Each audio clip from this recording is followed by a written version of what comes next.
So it's Emmy here, and today I'm going to show you how to change your Mercedes C-Class from having 3 color ambient lighting to 64 color ambient lighting. And here's just a preview of what it looks like right now.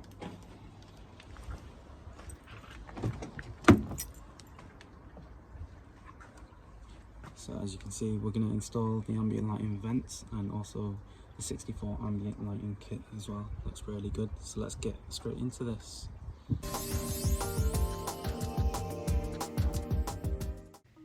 Okay guys, so here we have our ambient lighting kit. It's quite a bunch of wires, so we'll just sort it out first. So firstly, this is our front door harness. Now this is the front left, as you can see it says FL, and this is for the W205.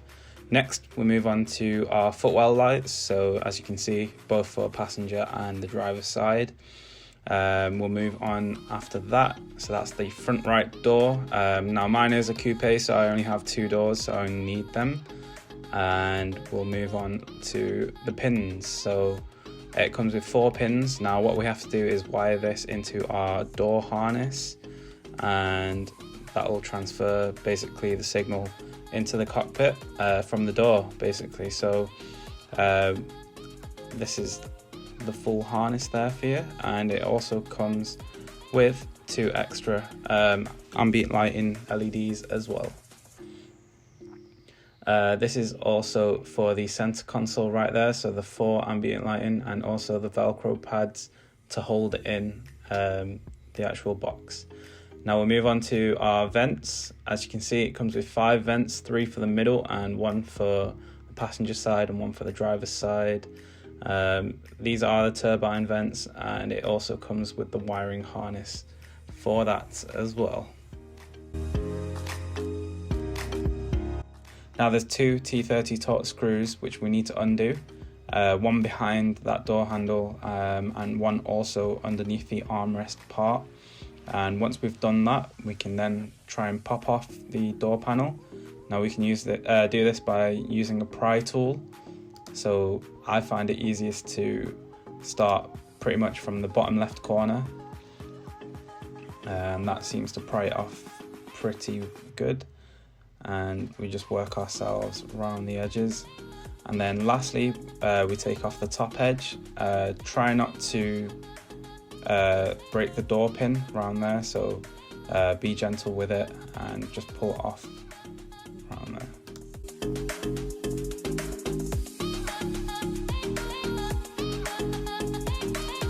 Okay, so next we go to our door module, and what we need to do is disconnect the 1 plug, as you can see in the video, and we need to connect our front left wiring harness to this, and this harness bridges that connection.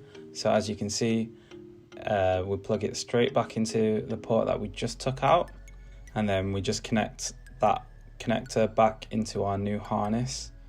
And then you can see the control box. Now we want to Velcro this to an area in the door. Now I just keep it Velcroed just in the black part, just next to that module. Okay, next we can move on to our door card, and you can see the original ambient lighting harness. So there's 2 of them here.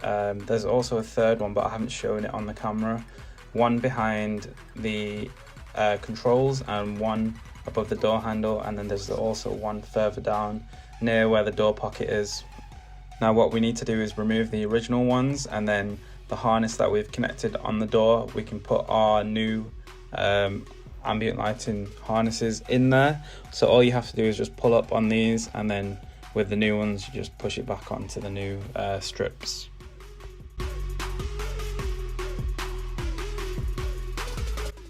Okay guys, so this is the pretty difficult bit. Now what I did was undid this basically by putting a flathead screwdriver and popping it off.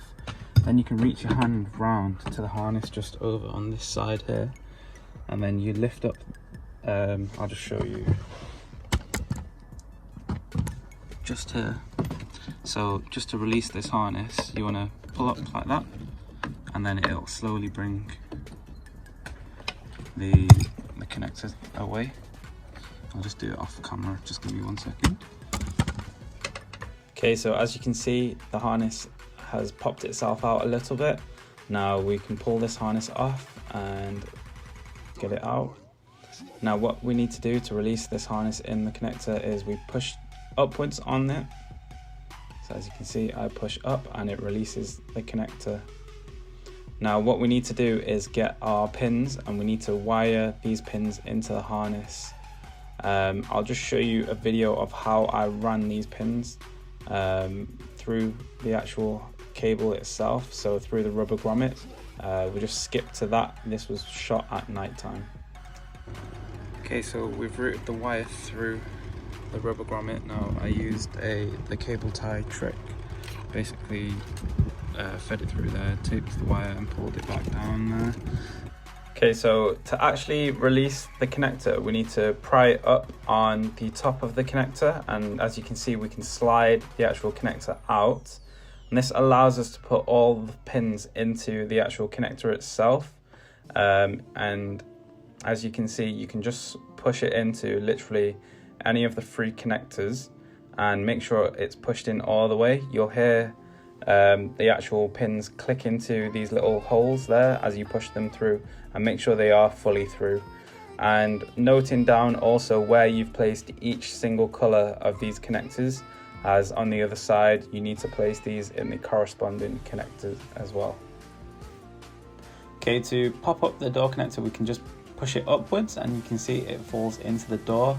Now we go behind the bit that we've pried off, and this allows us to get access to the actual rubber grommet and the harness, and we can pull that out. So we've just got it right there, and as you can see, the connector. Now there's 8 little tabs that you need to pry it up on to release the actual connector. So if you get your flathead screwdriver and slowly just pry away at all of these, it'll slowly loosen up all the connectors. So we'll just go ahead and do that. Okay, so as you can see, we've got our connector free from the actual housing. We'll just pull it down just to give us a little bit more space. Now I have run the wire through this grommet using the same trick that we used for the other side, which is just using the cable tie method. Now what we have to do with this is make sure we know where we've got the pins on the car side and place these in the corresponding pins on the door side connector. Now you see the little pins, it's basically the 4 different colors, and we need to match these up and basically place them into the slots. Once we're done with that, we can pop the harness back through the door, and we want to get the top bit through the hole first and then push the bottom bit back in, which will allow the harness to be back into the door. And once we're done, we can connect both sides together, and that's allowed the main connector to go through the door and into the car, and now we can wire up the rest of the ambient lighting in the car. Okay guys, so when we have fed our cable through this rubber grommet, what we want to do is just take off this panel here. So how we do that is by prying up on these bits right here, and it'll pull up, and then we can see, if we take this off, you'll see the cable running up the way through there, and then we can take off this lower vent panel and run the wire all the way through here into the center console, and it'll be behind that center console there.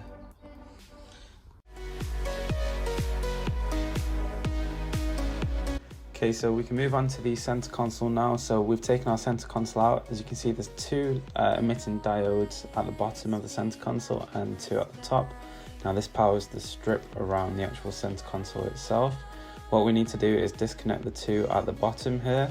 So as you can see, that's me trying to pull them off. They are a little bit tough to get off, and at first I did try using a screwdriver, but in the end you don't really need it. You just have to put a lot of force to pull it off, and it does actually come off in the end.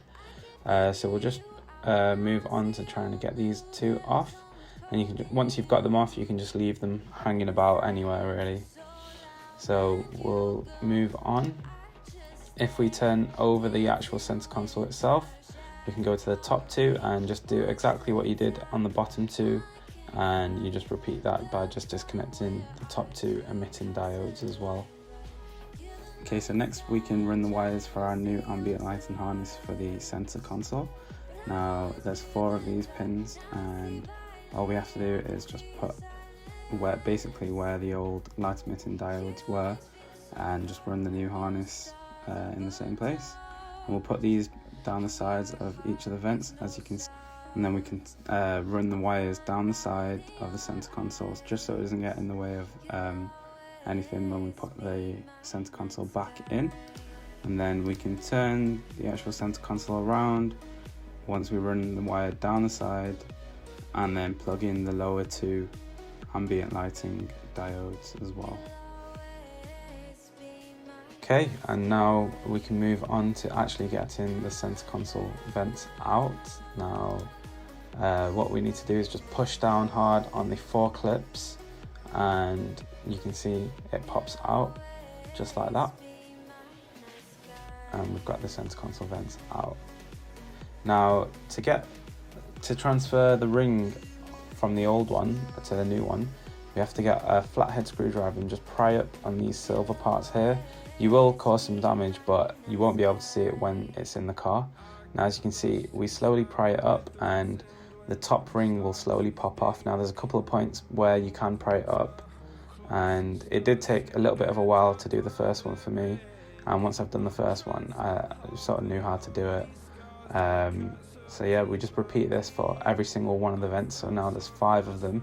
This is probably the longest process of the whole thing, actually, to be fair. And as you can see, the top ring comes apart from the actual outer ring there, and then we can place that outer ring, make sure we line it up correctly. You can see the actual new vents say top on it, and you just line up the pins basically on the outer ring with that.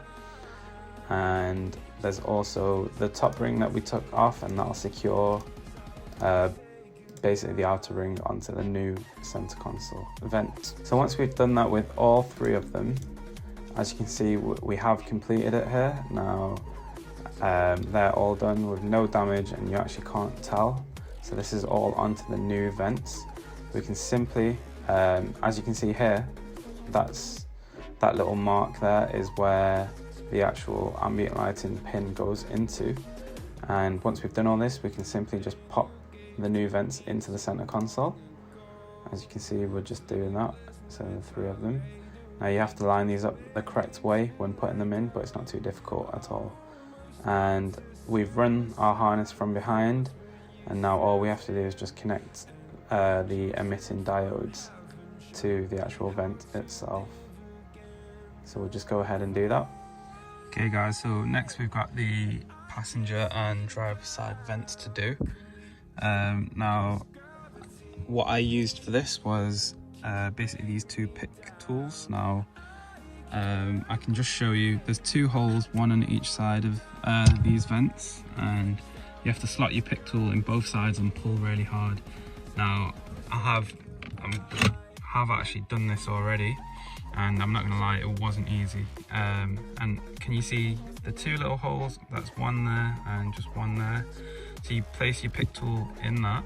So I'll just show you, just as you can see, you see the pick tool come through the hole. So you just place it through there, both sides, and just pull towards you. You have to put quite a lot of pressure on there, and it does come out in the end. And now we have to basically do what we've done with these 3 vents, take off the ring and replace it with our new vents there for you. So we'll just go ahead, and what we have to do is run the wire from here all the way through the dashboard and out through here for the ambient lighting for this one here as well.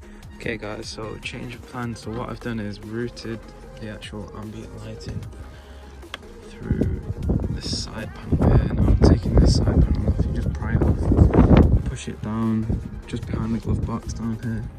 Now there's 1 T20 torque screw to take off here, and you can just pull it down, and then we just run it through all the way through the center console, and it'll come out of here.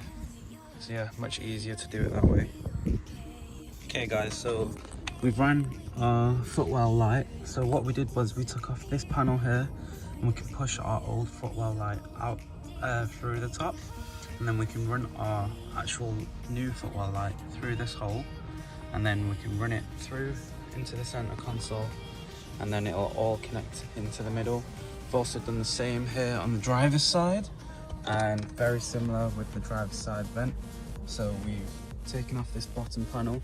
I actually extended my hand all the way through the bottom panel, and there's just quite a bit of foam around there, and we can just feed the wire just next to the actual ambient lighting vent. And same thing for the footwell light as well. We've just run it through into the center console right here, and it all cleans up nicely, so no wires at all.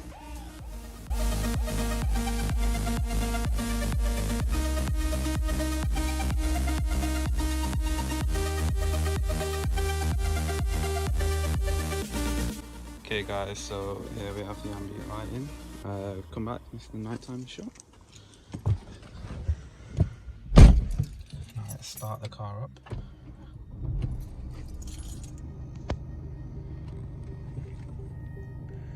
As you can see, it looks really nice here.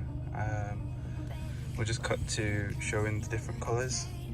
Okay, so because we already have the 3 colour ambient lighting, now this is a 64 colour kit. However, when we change on the actual system, it'll change the actual colours itself. So all we have to do is keep scrolling, so just like that, and it'll keep changing. So I quite like the purple. That's pretty nice. And yeah, as we keep going, we've got the different colours. It's very subtle as well, it's not too bright, which I like, and you can also turn it up and down as well from that. So yeah, that's the video all done. Now, a hard 2 days fitting this, and I wouldn't say it was easy, but I hope you guys enjoyed this video, and more mods to come.